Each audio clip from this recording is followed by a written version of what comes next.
taranja basketball iara-miasa akaiky zareo anivon'ny fédération malagasy ny taranja basketball sy ny université Antananarivo eo amin'izay fampiroboroborona ny taranja baskety eny amin'ny anjerimanontolo izay nisy ny fanomezana fitaovana ho an'ny université Antananarivo entina ampiroboroborona izay basketball eny amin'ny anjerimanontolo izay.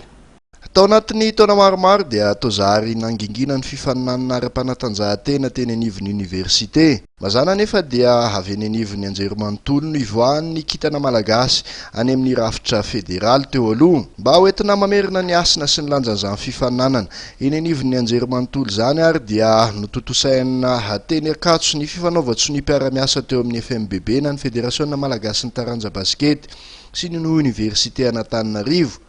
Nisolitena ny université Antananarivo tamin'izany ny filohany Ravelo Manana Amany ny tenan'izay nilaza fa tsy afa-misaraka amin'ny fanatanjahantena sy ny fianarana ary ny fandratona fahalalana ka mahatonga n'ilay fitenenana mahazatra hoe ao anaty vatana salama no ahitana saina matsilo.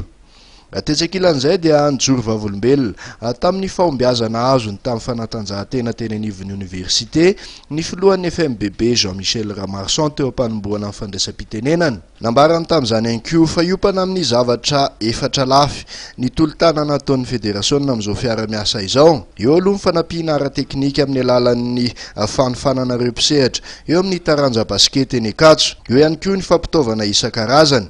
Ny fahatelo ary anisan'ny lehibe indrindra dia ny fanatsarana ny kianja ilalaovana izay hita ho efa simbasimba avokoa taorian'ny taona maromaro tsy nisian'ny fifaninanana. Ary farany dia ny fikarakarana fifaninanana ahafahana mamerina indray ny ekipa voafantin'ny université tahaka ny teo aloha. Namarana ny fandraisam-pitenenana tamin'ity fotoan'ity kosa Rakotsafy Roza, tale jeneralin'ny fanatanjahantena eo anivon'ny ministera ny tanora sy ny fanatanjahantena.